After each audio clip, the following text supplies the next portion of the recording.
Армысыз, құрметті көрермен, сіздермен бірге Қазақ Ньюс апта жаңалықтар легін ұсынамыз. Осы аптада Астана қаласына 11 елдің президенті келді. Сонымен қатар Қасым-Жомарт Тоқаевтың төрағалығымен Азиядағы өзара ықпалдастық және сенім шаралары жөніндегі кеңестің 6-шы саммиті өтті. Толығырақ бүгінгі хабарда айтатын боламыз.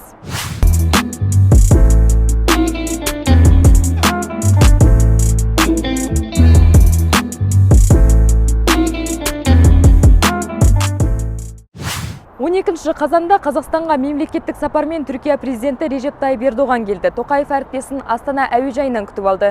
Кейін кездесу Ақордада жалғасты.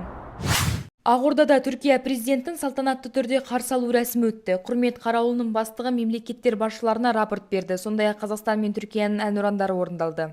Түркия президенті Режеп Тайып Ердоған 12 қазанда Ақордада Қазақстан президенті Қасым-Жомарт Тоқаевпен екі жақты ынтымақтастықты одан әрі тереңдету мүмкіндіктерін қарастырып, өңірлік және халықаралық өзекті мәселелер бойынша пікір алмасқан.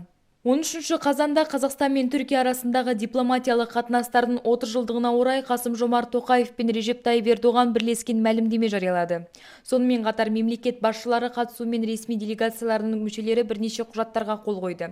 Екі ел басшылары үстел теннис ойындарын ойнады. Режеп Тайып Ердоған елімізге 2 күндік мемлекеттік сапар аясында Қазақстан президентімен екі жақты кездесу өткізіп, Қазақстан мен Түркия арасындағы стратегиялық ынтымақтастық кеңесінің 4-ші отырысында қатысты. Сондай-ақ Түркия басшысы Азиядағы өзара іс-қимыл және сенім шаралары жөніндегі кеңестің 6-шы саммитіне де қатысты. 13 қазанда Ресей президентін әуежайдан үкімет басшысы Әлихан Смайылов күтіп алды. Ресей президенті Владимир Путин 3 халықаралық іс-шараға 13 қазанда Азиядағы өзара іс-қимыл және сенім шаралар жөніндегі кеңестің 6-шы саммитіне ТМД елдері басшылары кеңесінің отырысына, ал 14 қазанда Ресей орталық саммитіне қатысты.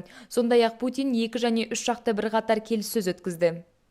Владимир Путин Ауғанстан халқына жасалған әділетсіздік туралы айтты. Ресей президенті Ауғанстандағы соғыс кезінде жергілікті халыққа келтірілген залалдың орнын толтыруға және заңсыз бұғатталған алуан қаражатын қайта қалыпқа келтіруге шақырды. Президент Владимир Путин ішінара мобилизация жарияланғаннан кейін көрші елдерге кеткен ресейліктер туралы пікірін білдірді. 1000 человек мобилизованных из 300 тысяч. Думаю, что в течение примерно в течение 2 недель все мобилизационные мероприятия будут завершены. Ресейде ішінара мобилизация жарияланған күннен бастап Қазақстанға келетін ресейліктердің саны күрт өскен болатын. Айта кету керек, Ресей президенті Владимир Путин қосымша мобилизацияға қажеттілік жоқ екенін мәлімдеген болатын. 13 қазанда Қасым-Жомарт Тоқаевтың төрағалығымен Азиядағы өзара ықпалдастығы және сенім шаралары жөніндегі кеңестің 6-шы саммиті өтті.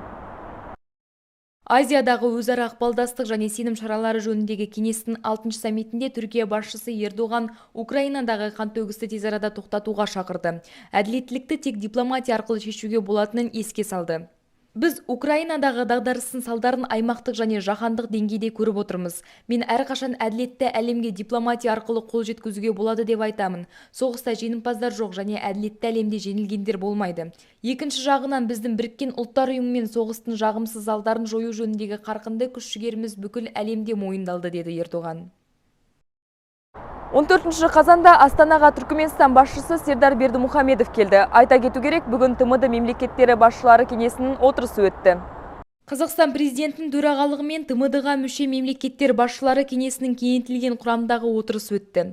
Мемлекет басшысы бүгінгі іс-шара ТМД елдерінің COVID-19 пандемиясынан кейінгі алғашқы толыққанды саммит екенін атап өтті.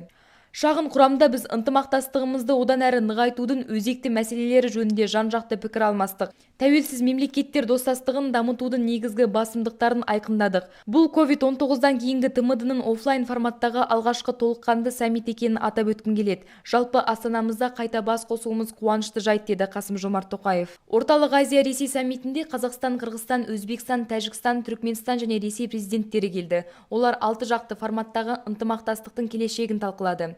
Кездесу қорытындысы бойынша мемлекет басшыларының бірлескен мәлімдемесін қабылдау жоспарлануда. Онда Еуразиялық кеңістіктегі өңірлік ынтымақтастықтың өзекті мәселелері көрсетілді. Сондай-ақ қорытынды құжатта саясат пен қауіпсіздік, сауда, экономикалық және мәдени-гуманитарлық ынтымақтастық сияқты салалардағы одан әрі өзара іс-қимылдың перспективалары атап өтілді. Саммитте Қазақстан 2023 жылы ТМД-ға төрағалық етуді Қырғыз Республикасына тапсырды. Ақпараттар легі осы. Ақпараттардың толық нұсқасын қазақ Ньюс.kz және әлеуметтік желілерден оқи аласыз. Келесі жүздескенше.